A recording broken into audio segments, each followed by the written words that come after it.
സംസ്ഥാനത്തെ മത്സ്യത്തൊഴിലാളികളുടെ മക്കൾക്ക് ഏതറ്റം വരെയും പഠിക്കുവാനുള്ള സഹായം സർക്കാർ നൽകുമെന്ന് ഫിഷറീസ് വകുപ്പ് മന്ത്രി സജി ചെറിയാൻ.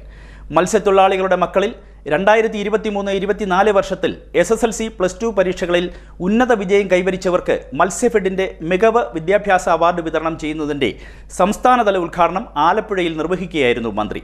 ജോലി നേടുകയും പണം സമ്പാദിക്കുകയുമല്ല വിദ്യാഭ്യാസത്തിന്റെ ലക്ഷ്യം, നല്ല മനുഷ്യരാകുക എന്നതാണ് ഏറ്റവും പ്രധാനം. മത്സ്യത്തൊഴിലാളി മേഖലയിൽ പുതുതലമുറയ്ക്ക് പഠിക്കാൻ വിദ്യാതീരം പദ്ധതിയും തൊഴിൽ തേടാൻ തൊഴിൽ തീരം പദ്ധതിയും ഫിഷറീസ് വകുപ്പ് നടപ്പാക്കി വരുന്നതായും മന്ത്രി പറഞ്ഞു. സംസ്ഥാനത്തെ മത്സ്യത്തൊഴിലാളികളുടെ മക്കൾക്ക് ഏതറ്റം വരെയും പഠിക്കുവാനുള്ള സഹായം സർക്കാർ നൽകുമെന്ന് ഫിഷറീസ് വകുപ്പ് മന്ത്രി സജി ചെറിയാൻ പറഞ്ഞു. മത്സ്യത്തൊഴിലാളികളുടെയും പട്ടികജാതി പട്ടികവർഗ വിഭാഗക്കാരുടെയും മക്കൾക്ക് വിദേശ പഠനം നടത്താനും സർക്കാർ സഹായം നൽകി വരുന്നുണ്ടെന്നും മന്ത്രി പറഞ്ഞു. മത്സ്യത്തൊഴിലാളികളുടെ മക്കളിൽ 2023-2024 വർഷത്തിൽ SSLC +2 പരീക്ഷകളിൽ ഉന്നത വിജയം കൈവരിച്ചവർക്ക് മത്സ്യഫെഡ് മികവ് വിദ്യാഭ്യാസ അവാർഡ് വിതരണം ചെയ്യുന്നതിന്റെ സംസ്ഥാനതല ഉദ്ഘാടനം ആലപ്പുഴയിൽ നിർവഹിക്കുകയായിരുന്നു മന്ത്രി. SSLCക്ക് ഫുൾ A+ കിട്ടിയത് കൊണ്ട് നിങ്ങൾ ജീവിതത്തിൽ വിജയിക്കണമെന്നില്ല കേട്ടോ. +2 ചിലപ്പോൾ വട്ടപ്പൂജയായിരിക്കും.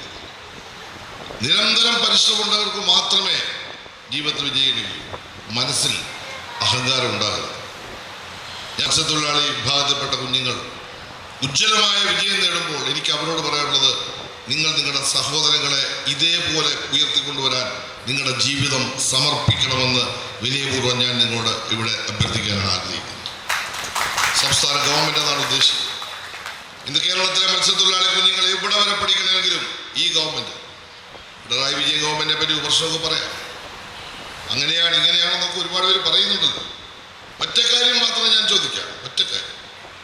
ഇന്ന് കേരളത്തിലെ മത്സ്യത്തൊഴിലാളി കുഞ്ഞുങ്ങൾ, കേരളത്തിലെ പട്ടികജാതി വിഭാഗത്തിൽപ്പെടുന്ന കുഞ്ഞുങ്ങൾ എവിടെ വരെ പഠിക്കണമോ, വിദേശ രാജ്യങ്ങളിലൊക്കെ പഠിക്കണോ, സൗജന്യമായി പഠിപ്പിക്കുന്ന ഇന്ത്യയിലെ ഏക സ്റ്റേറ്റ് ഈ കേരളമാണെന്ന അഭിമാനത്തോടെ തന്നെ പറയാൻ ആഗ്രഹിക്കുക.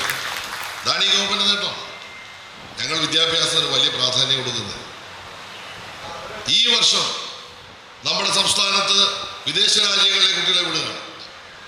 വിദേശ രാജ്യങ്ങളിലെ കുട്ടികൾ പോകുമ്പോൾ അവർക്ക് പഠിക്കാനുള്ള സൗജന്യമായ സഹായം ഈ ഗവൺമെൻറ് ചെയ്യുകയാണ്. അതുകൊണ്ട് ചെയ്യുന്ന കാര്യങ്ങൾ തീർച്ചയായിട്ടും നിങ്ങൾ മനസ്സിലാക്കാൻ വേണ്ടി കൂടിയാണ് ഞാനിത് വിശദീകരിച്ചത്. ഞാനൊരു കാര്യം പറയാം, തീരദേശ സ്കൂളുകൾ നിങ്ങൾ നോക്കൂ. നിങ്ങളുടെ സ്കൂളുകളെല്ലാം മികച്ച നിലവാരത്തിലേക്ക് എത്തി. മികച്ച സ്കൂളുകൾ എന്ന നിലയിലേക്ക് കേരളത്തിലെ സ്കൂളുകളെല്ലാം മാറി. ആ രൂപത്തിൽ മികച്ച സ്കൂളുകൾ, മികച്ച പാഠ്യപദ്ധതികൾ നമ്മുടെ സംസ്ഥാനത്ത് നടപ്പാക്കുകയാണ്. ഞാൻ അവസാനിപ്പിക്കുകയാണ് പ്രിയപ്പെട്ടവരെ. നമ്മുടെ സംസ്ഥാനത്ത് മത്സ്യത്തൊഴിലാളി മേഖലയിലെ പുതിയ തലമുറ തീർച്ചയായിട്ടും ഉന്നതമായ നിലവാരത്തിലേക്ക് ഉയർന്നു വരേണ്ടതായിട്ടുണ്ട്. ഇനിയുള്ള കാലം നമ്മുടെ കുഞ്ഞുങ്ങൾ നല്ലതുപോലെ പഠിച്ചു വരേണ്ടതായിട്ടുണ്ട്. അവർക്ക് തൊഴിൽ കൊടുക്കാൻ വേണ്ടിയുള്ള പദ്ധതികൾ ആവിഷ്കരിക്കേണ്ടതുണ്ട്. അതിനുവേണ്ടി തൊഴിൽ തീരം എന്നൊരു പദ്ധതി നമ്മുടെ ഗവൺമെൻറ് ഇപ്പോൾ നടപ്പാക്കുകയാണ്.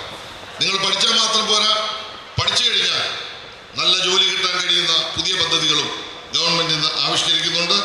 അങ്ങനെ ഏറ്റവും സാമർഥ്യത്തോടെ മിടുക്കായി പഠിച്ച് ഉന്നതമായ വിജയം നേടി ജീവിതത്തിൽ ലക്ഷ്യം കൈവരിക്കാൻ ഇവിടെ എത്തിച്ചേർന്ന എൻ്റെ പ്രിയപ്പെട്ട കുഞ്ഞുങ്ങളോട് അങ്ങേയറ്റം സംസ്ഥാന ഗവൺമെൻറ്റിനായിട്ടുള്ള അഭിനന്ദനങ്ങളും സ്നേഹവും ഞാൻ അർപ്പിച്ചുകൊണ്ട് ഈ മികവ് 24 ഔപചാരികമായി ഉദ്ഘാടനം ചെയ്തുകൊണ്ട് എൻ്റെ വാക്കുകൾ അവസാനിപ്പിക്കുന്നു. നന്ദി, നമസ്കാരം. സംസ്ഥാനത്ത് 1016 വിദ്യാർത്ഥികൾക്കാണ് മികവ് വിദ്യാഭ്യാസ അവാർഡ് നൽകുന്നത്. 31 ലക്ഷം രൂപയാണ് ഇതിനായി ചിലവഴിച്ചതെന്നും മന്ത്രി പറഞ്ഞു. ജോലി നേടുകയും പണം സമ്പാദിക്കുകയുമല്ല വിദ്യാഭ്യാസത്തിന്റെ ലക്ഷ്യം, നല്ല മനുഷ്യരാകുക എന്നതാണ് പ്രധാനം. സഹജീവികളെ മനസ്സിലാക്കുന്ന, ചുറ്റുപാടുമുള്ളവരുടെ പ്രയാസങ്ങൾ മനസ്സിലാക്കുന്ന മനുഷ്യരായി പുതുതലമുറ വളരണമെന്നും മന്ത്രി പറഞ്ഞു. മത്സ്യത്തൊഴിലാളി മേഖലയിലെ പുതുതലമുറയ്ക്ക് പഠിക്കാൻ വിദ്യാതീരം പദ്ധതിയും തൊഴിൽ തേടാൻ തൊഴിൽ തീരം പദ്ധതിയും ഫിഷറീസ് വകുപ്പ് നടപ്പാക്കി വരുന്നുണ്ട്. 7 വർഷത്തിനുള്ളിൽ മത്സ്യത്തൊഴിലാളി കുടുംബങ്ങളിൽ നിന്ന് 86 MBBS പഠനം കഴിഞ്ഞ ഡോക്ടർമാർ ഉണ്ടായിട്ടുണ്ടെന്ന് മന്ത്രി പറഞ്ഞു. ചടങ്ങിൽ H. സലാം MLA അധ്യക്ഷത വഹിച്ചു. CD net news, Harippad.